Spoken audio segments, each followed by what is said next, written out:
There's nothing like snook hook sets at dawn or catching a tarpon in the moonlight. Find your next fishing trip made easy on fishingbooker.com and experience the magic of the Sunshine State or any other destination on your fishing bucket list. Book a blue water adventure in search of sailfish or go snapper fishing with the kids. With over 6,000 captains and trips to choose from, planning your next one just got a whole lot easier. Download the Fishing Booker app on the Google Play or App Store or visit them online at fishingbooker.com to book your trip today. I'm sure a lot of you guys remember the old ceremonial hunting tradition of eating the heart out of the first animal you kill. Meat from those organs are among the most nutrient-rich foods on the planet. You can get those same benefits your ancestors craved via convenient daily capsules from Heart and Soil. Find out more at heartandsoil.co. And remember, use code MeatEater for 10% off your purchase. Welcome to the Wired to Hunt podcast, your home for deer hunting news, stories, and strategies. And now, your host, Mark Kenyon. Welcome to the Wired to Hunt podcast. I'm your host, Mark Kenyon, and this is episode number 246. And today we are back with our Rut Radio mini-series in which we hear from hunters all across the country about the latest deer activity and behavior, the progress of the whitetail rut, and the tactics that are working right now.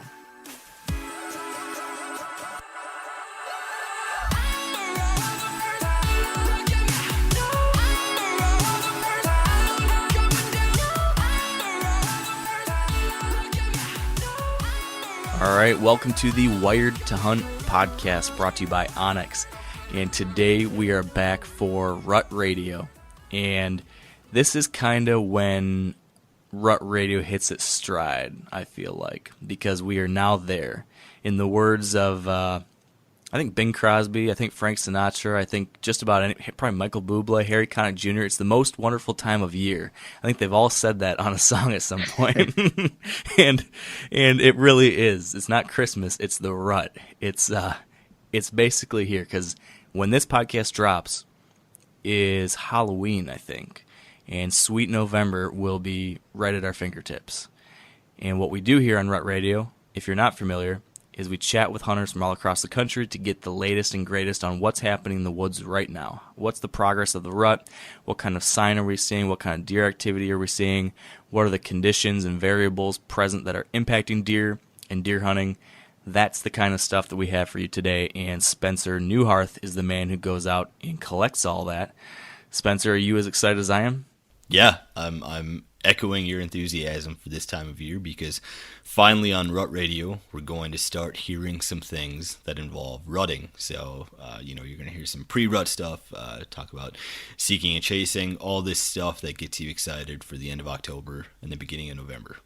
Oh, yes. We've been waiting all year for this, and it's here. And you, my friend, have a little bit of a rut report that you could probably share. Is that right? I heard you did some hunting in South Dakota.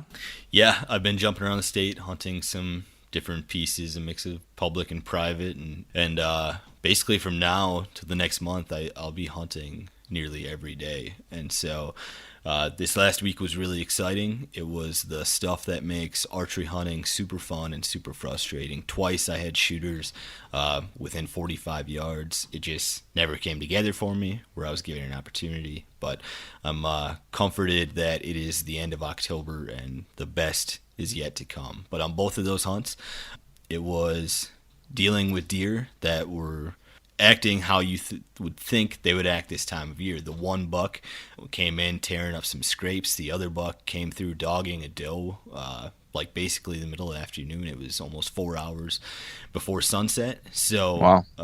The deer are doing what we want them to. Now I just got to be in the right place at the right time. But yeah. Mark, you on the other hand, you did get it done. Congrats on the awesome Nebraska buck. I'm super proud and super jealous. I know you're going to save most of the story for your regular episode dropping on Thursday. But on that hunt, what kind of rutting activity did you see? Yeah, well, thank you. First off, it was really cool. And as far as the activity that I saw, I definitely was seeing what you hope to see at the end of October. Some of that pre-rut leading into the rut activity. Saw bucks making scrapes and saw bucks beginning to cruise a little bit. I saw a mature buck up on his feet, probably similar to what you saw, about 4 hours before dark, cruising a river bottom. Almost got a shot at him. And then about 2 hours before dark, I saw another buck doing the same thing, and I did get a shot at him.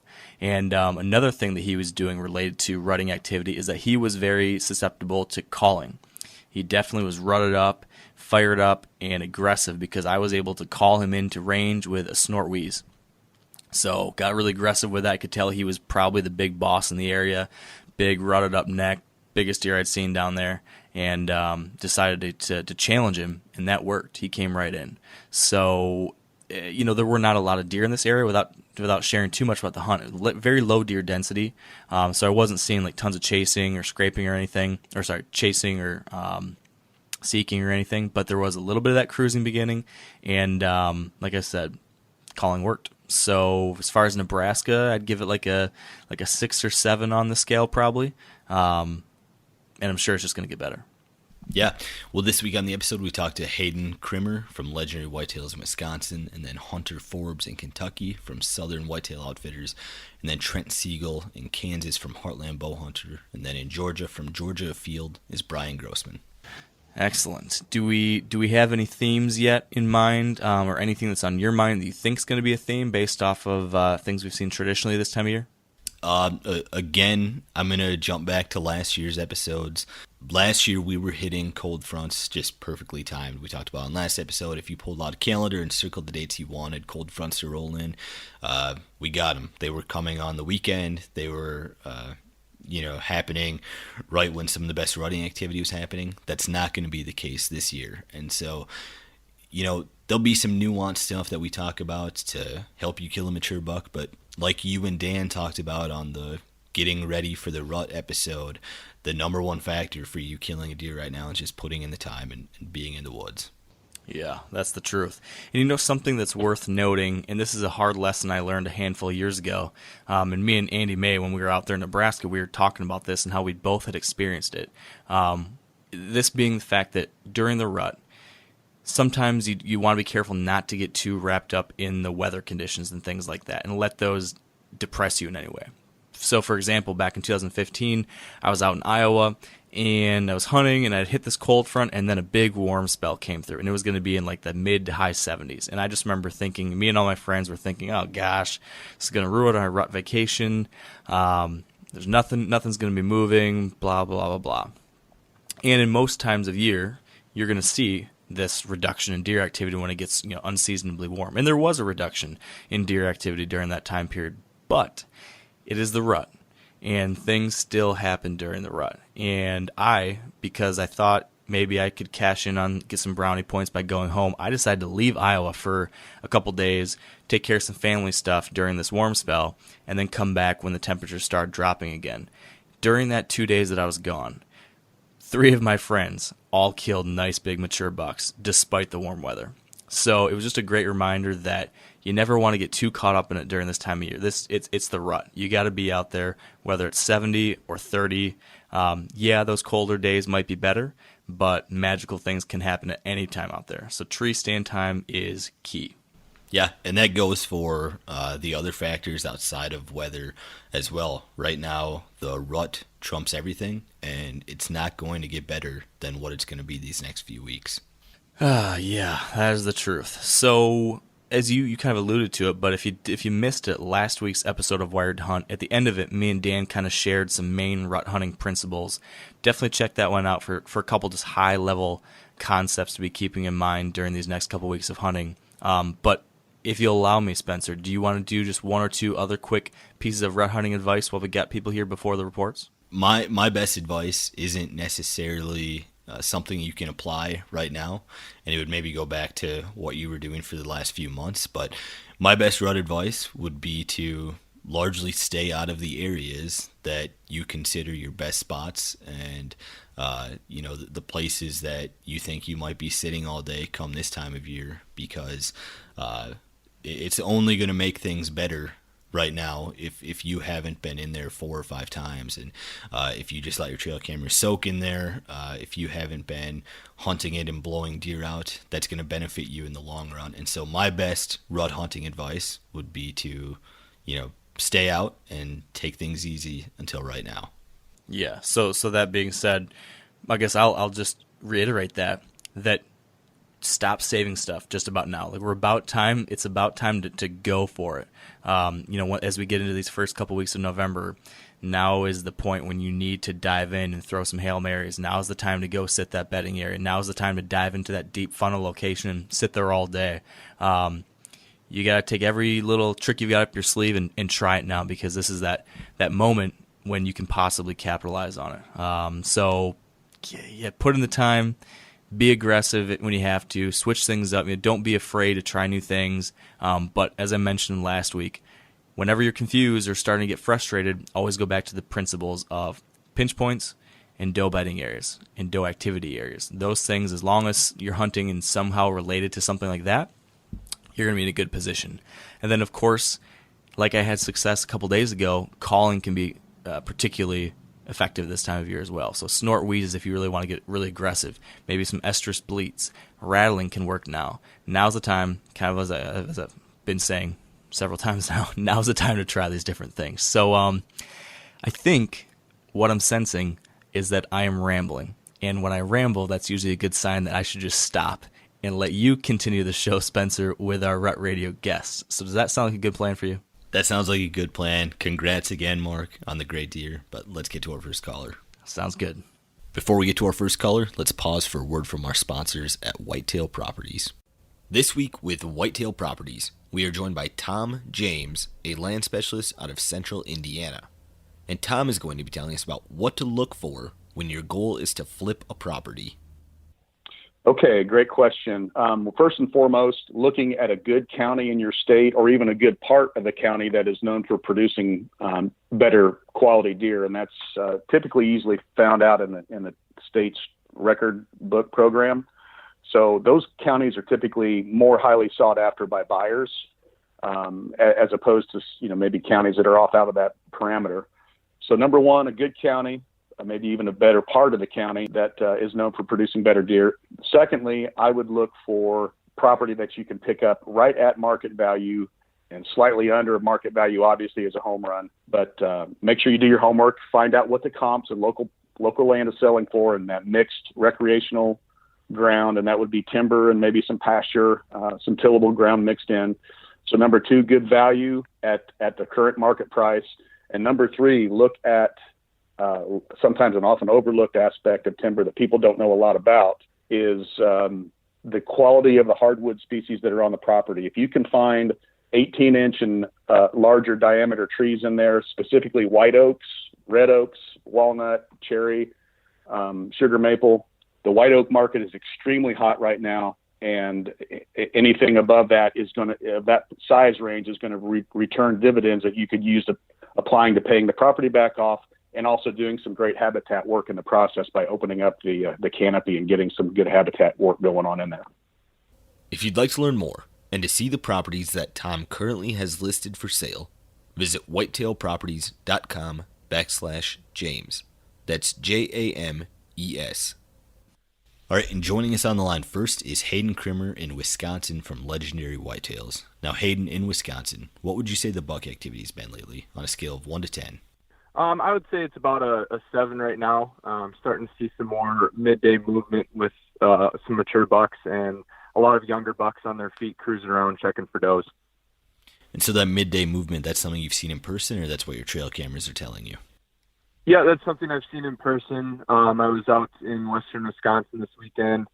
I saw a mature buck at 4:30 on Sunday, and at 11:30 I saw that same buck on Saturday. So they were definitely on their feet. We also had another guy in camp who killed a buck at 11:30 on Sunday. He was following a hot doe, and the action was definitely picking up during the day. So what types of areas are you focused on for these all-day sits in Wisconsin?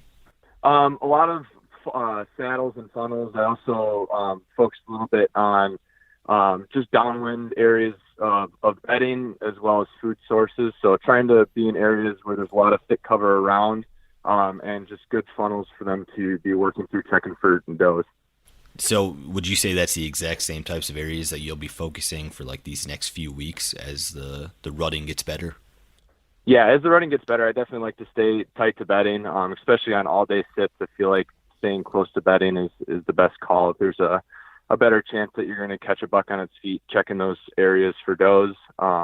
But then in the same situation, I like to be within the vicinity of some food sources as well, because that's typically where the does are going to be. So you want to be in the areas that the does are going to be. Have you been doing any calling there in Wisconsin yet? Yeah, so that encounter I had with the mature buck at 11:30 on Saturday, he had came out into a cut hay field with a doe, and he worked a scrape on the edge of the field and started working towards another bedding area. And when he got across the field, I threw out a grunt at him, and he came on a beeline straight towards me. So the doe he's with definitely wasn't hot since he reacted to the call like that, but it worked like a charm. I grunted one time at him and then was completely quiet after that, and he came right in. He ended up working past me at 30 yards, but couldn't get a shot off because the brush was too thick. But that was one of the best responses I've ever had to a grunt call. He definitely heard it and came straight in on a string. You mentioned there that you were sitting on a hayfield. What do you think the food sources look like right now in Wisconsin for someone looking to kill a mature buck over these next few weeks? Maybe that's something that people don't always consider or where these deer are feeding, but what have you been seeing? Yeah, so what I saw this weekend, the only time I saw deer feeding was out in that hayfield. The other stand locations I was sitting, there wasn't a lot of other food around. There was some natural browse, but I didn't see them stopping to browse on any natural stuff. A lot of the deer I saw in the timber were, if they were bucks, they were cruising looking for does. And then the does that I saw just moved right past. I'm assuming they were going to other food sources. I think the natural browse has kind of slowed down. I think they're switching to more of that traditional food source. And definitely there was a lot of field I saw in that cut hay field. Even middle of the day, 2 o'clock, they were frequently coming and going out of that cut hay field. So are you starting to see some deer now in areas that previously had only been spots that you were finding nocturnal movement? Not really. That was the first time I'd hunted that farm this year, so I don't have much of a reference to go off of. But before, a couple of weeks ago, I was seeing a lot of browsing on acorns and natural browse. So I'd say it's transitioning more away from that. So yes, it's changing. Going forward then this next week or so, what do you think that buck activity is going to be on a scale of 1 to 10 in Wisconsin?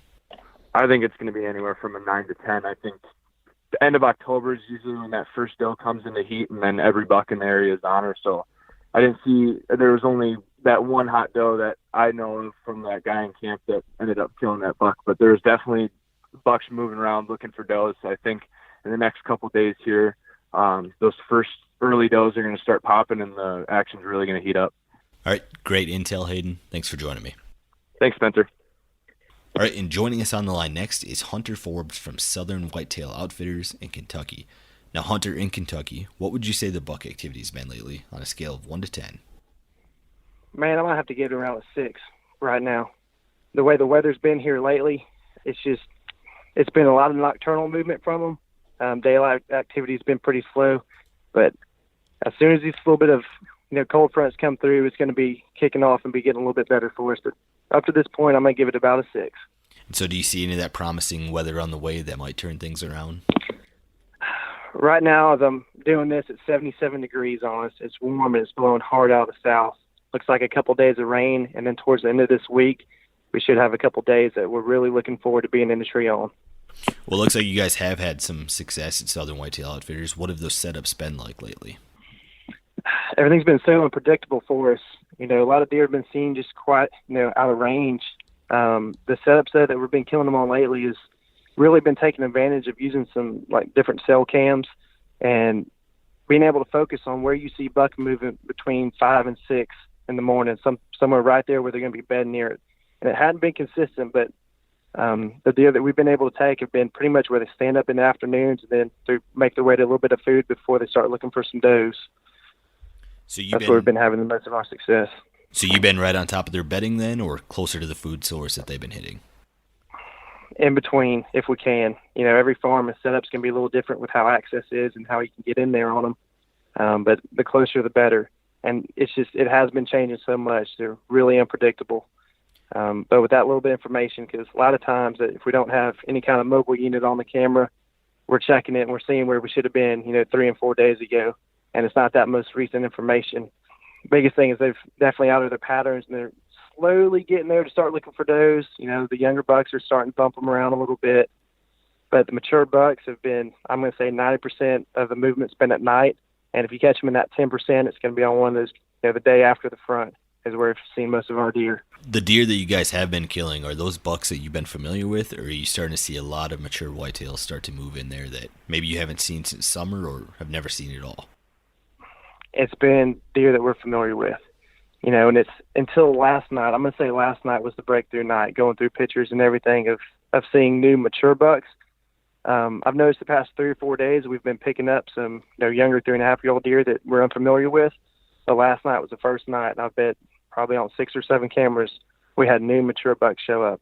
Of course, like I said, it was at night, but that's the step in the right direction that we were looking for. Have you or any of the hunters in camp been doing any calling yet? Yes, they have been. It's had some little bucks respond to it. We had a deer that was missed with a muzzleloader that was actually grunted in. He saw him, well across the field. Grunted a few times, then deer did come in to where he had a shot opportunity. So it is working, time and place. As we get into the best part of the season where, the rutting activity peaks, what will your setups look like then? Will they be different than what you've been doing lately, or will they be a lot of the same stuff between feed and bed? It will be a little bit differently. I'll say we have been taking advantage of scrape lines right after these rains and around the front. That's that same area, get them coming out of the bed, going to the scrape, going to food, that whole transition area. We're trying to keep those as happy as possible on us, get them super comfortable. And I'd say as we go closer to the rut, we're going to be hitting those food sources where we have the most does. Are those scrape lines going to be relevant for you guys a little while yet, or is that something you start to not pay attention to as we hit November? They will with the mature bucks. I still haven't seen a lot of mature bucks using them in the day. So I think we have, the better scrape hunting still in front of us. And it's very likely that it's this weekend when that's going to get right for us. But I'd say within the next week, we're still going to be on that as best we can. And then from there, we're going to be going, more over the food sources, especially in the evenings. Going forward then this next week or so, what do you think that buck activity is going to be on a scale of 1 to 10 in Kentucky? I'm going to give us an 8 for the weekend. I think that's going to be the first one that we're really going to see some mature bucks on their feet and doing what they're supposed to be doing. All right, Hunter. Well, good luck to you and the guys in camp. Thanks for joining me. Thank you, Spencer. All right, and joining us on the line next is Trent Siegel in Kansas from Heartland Bow Hunter. Now, Trent, in Kansas, what would you say the buck activity has been lately on a scale of 1 to 10? I'd say it's been really good, probably like an 8 or 9 as far as daylight movement goes for mature bucks. And what are you basing that off of, your trail cameras or some sightings that you've had while hunting lately? Both. Trail cameras have definitely had a decent amount of daylight activity, and then hunting have seen some good bucks. And then another indicator that we all kind of see nowadays is just the number of bucks that are dropping around our hometowns on social media. So a lot of the Great Plains lately has been dealing with excess precipitation that's kind of delayed harvest. Are you saying that in Kansas, and what are maybe some of the repercussions from that with that late harvest?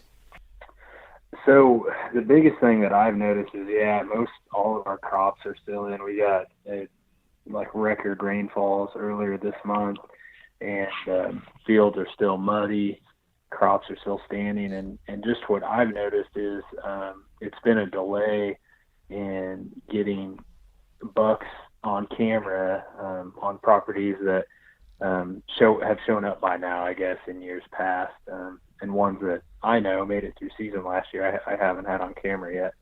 And I think it's just because the crops aren't out. So what phase of the rut would you say we're in right now? Pre-rut, seeking and chasing, what do you think's going on in Kansas? I honestly think definitely seeking, chasing, and I think there's does that are getting bred right now. I've noticed last week there was a lot of good daylight activity in mature bucks, And then now it seems like it's very sporadic, and I'm seeing a lot of fawns on cameras and then out hunting too that are by themselves. So I mean, I think their moms are locked up with some bucks, and it's going to be that stage where we're just trying to catch those big mature bucks in between does now. With it looking like the rut is maybe going a little bit sooner, what would you attribute that to? Deer hunting is a funny, I don't know, just a funny game we play. I never used to believe the moon had anything to do with it, but this year was one of the earliest harvest moons, or second full moon after the fall equinox, and I think, I mean, that's the only thing that I can attribute differently this year, and then obviously the rainfall and stuff, but I do think the moon maybe has something to do with it this year, that it's definitely an early rut, and there are big deer dropping like crazy just in the last week and a half. What strategies are you using right now with calling? Will you do some blind rattling, and has that had success for you in the past in late October? Yeah, absolutely. It's definitely the time to be doing some grunting and rattling. I'm trying it about every sit. I did see 2 bucks. One, actually the best buck fight I've ever seen in person. A week ago this past Sunday, so just 8-9 days ago. It was just 2 nice 3-year-olds just, fighting until they were trying to kill each other, basically. It was an awesome fight. So it's definitely time to be hitting their horns together and doing some calling. With some more extreme rutting activity that you've seen, do you think sign making is no longer relevant, or are you still seeing a lot of fresh sign in the woods? I think it's still relevant. I'm still getting a lot of nice bucks on scrapes, still hitting the mock scrapes. I've never tried until this year to putting the scrape trees out in front of some stands and some food plots, and hunted over one of those the other night and had a lot of good luck. Pretty much every deer coming in the plot came right to that scrape tree. Even the does were going over to it and kind of scent checking it and stuff. So they're definitely doing that. It's one of their main ways of communication, I feel like, and a great way to get some most recent information, as some of the guys like to say, get their cameras on there. Going forward then, this next week or so, what do you think that buck activity is going to be on a scale of 1 to 10 in Kansas? I gotta say it's only gonna get, stay just as good or get better. It's supposed to get colder. The moon is gonna be a little less full, which I always think it's a little easier to hunt. And the month turns, or the calendar turns to November, so it's gonna be that magical time. So that time we all dream of all year long. So it's gonna be rocking. All right, Trent, well, if history is any indicator, you're going to have a big buck down with your bow here pretty soon. So good luck, and thanks for joining me. Thanks a lot, man. Same to you. Have a good rest of your fall. All right, and joining us on the line next is Brian Grossman from Georgia Afield in Georgia. Now, Brian, in Georgia, what would you say the buck activity has been lately on a scale of 1 to 10? I would say on a scale of 1 to 10, I'd say a 6 right now. We're really starting to see a lot of new scrapes pop up. Starting to get some reports of seeing some young deer chasing, that kind of activity. More deer. I put out a mock scrape here behind my house a few days ago, and seeing a lot of different bucks showing up, checking that out. And actually, I guess last night caught a 10-second video clip of a little buck chasing a doe. He chased her past the camera twice in a 10-second time frame. So he was definitely going after her, but no reports yet of really any mature bucks chasing or any serious rut sign yet. Would you say a 6 out of 10 is normal for late October in Georgia? Yeah. I think things seem to be progressing about like you would expect this time of year. This is about the time you kind of see a peak in scrape activity and rubs and start seeing those younger bucks, showing the first interest of kind of chasing after some does. What are some of the food sources to focus on right now in Georgia? Still heavily on white oak acorns this time of year, and of course, some red oak acorns too. Of course, we're in agricultural areas, there still be hanging out in agricultural fields, green fields, but it's pretty much acorns right now. As we get into the best hunting of the season these next couple weeks, as bucks start to rut more, is that the same food source that you'll focus on all the way through then, or will that change? As far as food source, especially in that I'm not, really in a agricultural area here of Georgia. So yeah, it'll still, rely heavily on white oaks. But I'm trying to take a note from the public land, or the hunting public guys, and trying a little more, getting in closer to bedding areas and seeing if that'll work a little better than it has in the past. So. Have you been seeing any new bucks show up on trail camera? It's kind of that time of the season where you might start to see some deer that you haven't seen since the summer, or have maybe never seen it at all. Yeah, I am. I'm running a couple trail cameras on a small 19 acres here behind my house, and just seeing, really for the size of the property, just seeing an incredible number of bucks starting to show up here in the last 2 weeks. Nothing, only one, really noteworthy, but just a lot of different bucks, young bucks. Going forward then in this next week or so, what do you think that buck activity will be on a scale of 1 to 10 in Georgia? Well, hopefully here in the next week, it should only get better. So maybe, an 8. Right now we've hit a little warm snap. It's been those mid-70s today. It's supposed to be 80 tomorrow.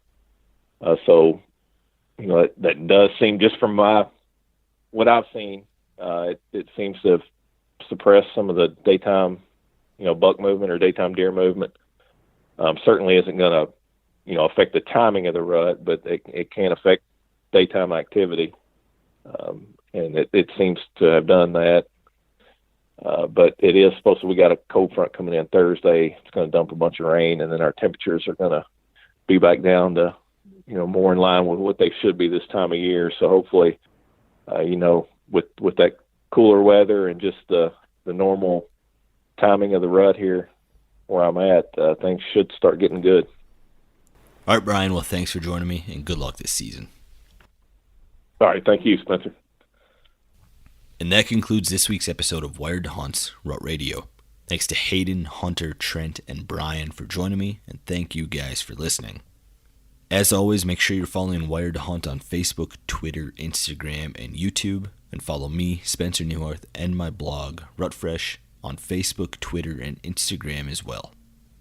The next time I talk to you guys, it will be sweet November, and I'm stoked for what's to come on Rut Radio and in the woods. Stay wired to hunt. I'm sure a lot of you guys remember the old ceremonial hunting tradition of eating the heart out of the first animal you kill. Meat from those organs are among the most nutrient-rich foods on the planet. You can get those same benefits your ancestors craved via convenient daily capsules from Heart and Soil. Find out more at heartandsoil.co. And remember, use code MeatEater for 10% off your purchase. You ever get that feeling the walls closing in, the concrete jungle suffocating you? You crave some wide open spaces, the chance to connect with nature, maybe in a spot all your own. Well, head over to land.com. They've got ranches, forests, mountains, streams, you name it. Search by acreage. You can search by location. You can search by the kind of hunting and fishing you're dreaming of. Land.com. It is where the adventure begins.